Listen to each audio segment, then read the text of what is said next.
Hey, I'm Iona. I'm a hospital doctor in the NHS. Been trying to do some regular posts.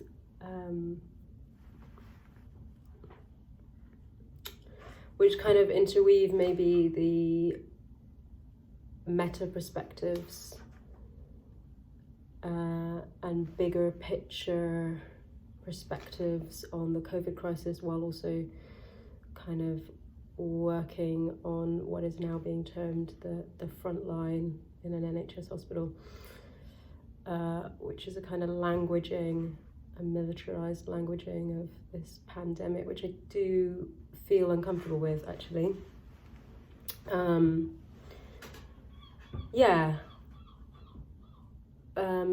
So things have been a weird combination of incredibly quiet in the hospital, and also very charged with a lot of kind of what we call high acuity situations, which are both kind of medically challenging often, and also highly emotive. So it's probably literally the most fascinating time in my not very long career, actually, of being a doctor. And I was kind of coming out of a lot of long shifts on another long shift today, and reflecting on, again, these meta perspectives and the interweaving of this pandemic with other potential planetary crises, which we are currently still facing and will be facing in the future. And I was thinking about that statement that the Lancet made in 2018 when they launched the commission, which said that climate change will be the biggest global health threat of the 21st century. And last week, the last month of working in an NHS hospital on this supposed kind of front line, I would be forgiven, right, for thinking that that statement was written about the COVID pandemic. But then I remember, in a way, like if part of the challenge of addressing the COVID pandemic is whether we're going to have enough life support machines, then the challenge of climate change is whether we're going to lose our collective planetary life support machine as a direct consequence of human activity on Earth. And suddenly I remember again that climate change, and not just climate change, but the far-reaching consequences of the Anthropocenes, which probably includes the zoonotic spread of disease from an animal population into a human population, which obviously is the roots of coronavirus. That statement that the Lancet made once again makes sense. And I would probably say the Anthropocenes, the consequences of how we are living in this world, is the biggest global health threat of the 21st century. And the healthcare community is often taking a very anthropocentric view of human health. Basically, we're very focused on human biology, on singular cells, on biological processes. We're biologists, but we're not ecologists, and we fail to see how the human biological system and all of the complex homeostatic systems within us are also part of much more dynamic, co-evolving natural systems, and how they all have this inextricable biological interwovenness.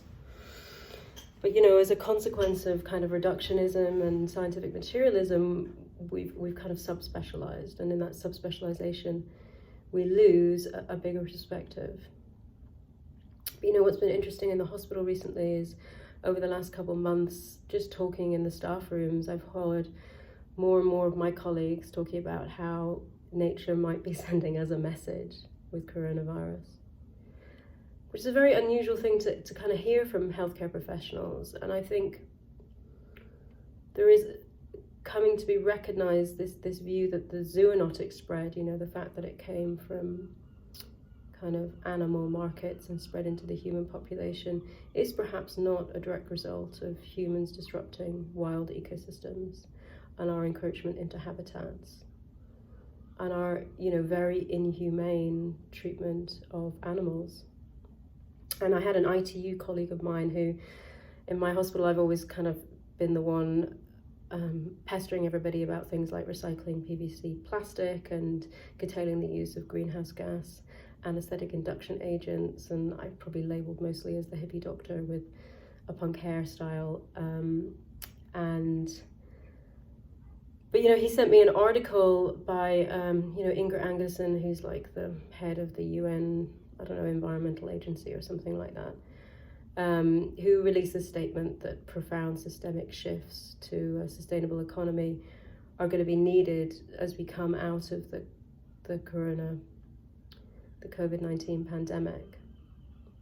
And I kind of asked him, well, why did you send me that article? I guess the obvious thing was that I was the hippie doctor that would connect with that message. But he was saying that he feels like he understands more that the earth is being pushed beyond its homeostatic capacity.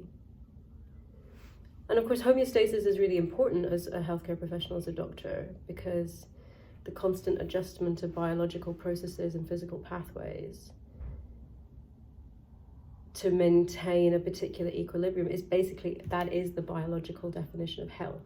And health is where we're meant to return people to. And diseases, of course, push that delicate balance, those delicate homeostatic systems into failure. And that's what COVID-19 does, particularly in the lungs. It pushes the lungs into failure as a direct result of the immune response, to that virus. And ecological systems are, of course, no different. They possess thresholds and tipping points beyond which large and often completely catastrophic and irreversible breakdown occurs. And that's what we're seeing with our climate, with nitrogen cycles, with the acidification of the ocean, with, the many, many larger ecological homeostatic systems upon which our human health depends. I think it was prior to the COVID-19 pandemic that the European Parliament, which we'd probably Brexited from at that point, the European Commission's president, I can't remember her name, I think a Dutch lady, she unveiled the European Green Deal, which was kind of meant to be this roadmap for the next 30 years about how we were going to build this sustainable green economy. It was a completely new model for how to do business, and it was going to lead us into carbon neutrality by 2050, which of course is the magic number as put forward by the International Panel on Climate Change. And of course, Greta Thunberg's response to that, which I have the quote here because it's really good, she reviewed the Green Deal and then she met with the commissioner and all that kind of stuff. And she did what she always did, which was kind of turn it on its head and say, look, in November of 2019, the European Parliament, you declared a climate emergency. We'd ask all these organizations to do this and people were starting to do it. And yes, you stated that the house is actually burning.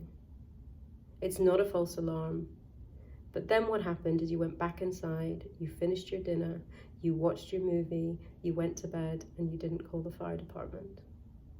When your house is on fire, you don't wait a few more years to start putting out the fire. And yet that is what the Commission is proposing today with the European Green Deal. And I think that's so interesting because I think Greta Thunberg released that statement in February, something like that. And what you can see in the global response to the COVID pandemic is this sense of the house is on fire, right? And the alarm has been sounded and we didn't go back inside and we didn't finish our dinner and we stopped watching the movies and we closed all the movie theaters and the world mobilized. And it mobilized really quickly. Whether that response is proportional to the threat, I don't know. Nobody knows the answer to that. On whether the response is evidence-based, whether social distancing is evidence-based, and from a public health point of view, whether it's based in established international health regulations, that's hard to know. That's my bleeding. I'm gonna pause this here for a sec. Slightly lost my flow. But what was I talking about?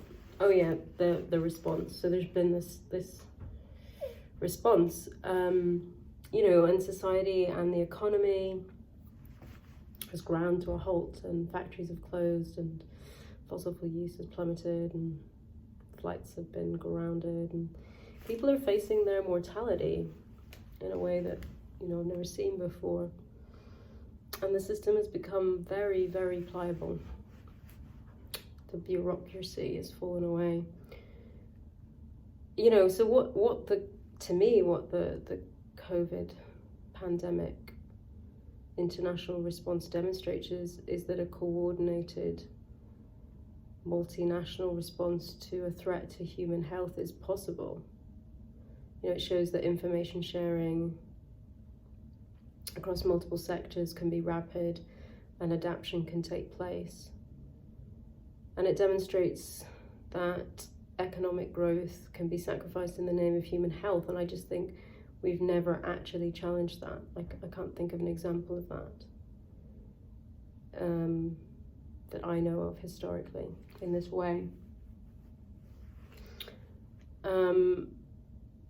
And that prosperity, which has always been the kind of marker of social success, and individuals are now able to kind of uncouple lifestyle, often carbon-intense lifestyle choices, such as flying, to prioritize, in theory, physical well-being of not even themselves, of others. Do you know what I mean? Young people aren't really at threat. We're at threat from many more illnesses and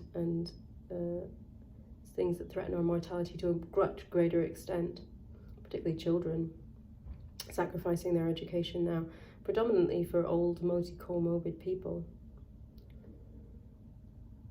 And what the international response to coronavirus, however, doesn't quite demonstrate is whether we can recognize that human health is intrinsically linked to the health of our planetary ecological system. And that while the COVID-19 pandemic might be a wake-up call, what I hope it will show is that we need to practice planetary health. And planetary health refers to the fact that the health of human civilization and the state of the natural world on which it depends. And planetary health is this kind of response to this arbitrary delineation between human civilization and the natural world, which has essentially fueled the ecological destruction of the Anthropocene and in a way, for the future, completely undermines probably our ability to maintain individual human health and healthy populations. And I was reflecting on this, and I think despite all of these things that are kind of in the media and have some grounding in truth, for example, that the guidelines and the supplies of personal protective equipment are ever changing and kind of faltering within the hospital setting, and maybe even more than that, despite the emotional challenges of having to do things like call families at 4 o'clock in the morning to explain that their 40-year-old father is probably not going to make it. Those are really hard conversations to have. They hurt to have those conversations, especially over a phone. Despite all of that, I don't think many of us resent or fear what's being asked of us as healthcare professionals. I certainly don't, and I feel grateful to be able to be of service to the British population, as I ever do. I don't know if I do more than I ever do, but it's fine. I'm not scared. But what I do fear is that when the pandemic recedes, which it will, we simply rebuild society and our economy and our industrial complexes exactly as they were. I feel that we continue to encroach upon natural habitat through deforestation, through industrialized agriculture, through urbanization. I fear that we simply return to this hyper-mobile, carbon-intense lifestyle that we in the Western world lived, and that as a result, greenhouse gas emissions just keep rising on the same trajectory that we were rising before, and we never managed to heed the warnings of the International Panel on Climate Change, the IPCC, and limit and through progenic climate change to a 1.5 degree rise by 2050, that we go way beyond that we tip the world's homeostatic systems out of balance, and all of the far-reaching consequences of that. I feel that we bail out the airline companies and the government produces massive economic stimulation packages to resuscitate and devolve power back into the hands of unlegislatable corporations who can continue with what has been by and large a completely socially irresponsible approach to running an economy. And then what I really fear is that me, as a healthcare professional, over the next 30 years of my career that I have to come, are asked again and again to stand on the front line of yet another anthropogenic public health crisis. Whether that's the spread of another zoonotic pathogen, pandemic, or it's climate change related natural disasters, or it's heat stroke, or it's the plethora of respiratory diseases that we know we are now experiencing from air pollution, or whether it's undernutrition or malnutrition as a result of crop failure, which is going to hit the equatorial regions before it hits the west, but it is already hitting us. And I fear that in the end of this, we're going to come away a kind of nation or world of germophobic, of hand-washing obsessed social isolators, but we won't have actually woken up to see that there's this unique window of opportunity now for profound system change, for the emergence of a green economy. There's this profound opportunity now to allay future planetary public health crises that we will face, and we are already facing, that will ellipse this one if we do not change now. You know, and if the government could commission me to change their public health message, which I'm not sure is that useful right now, I would change it to stay at home. I think we do need to socially distance, reflect deeply, and when we come out of this, live profoundly differently. Okay, I probably need to get back to work, but thank you.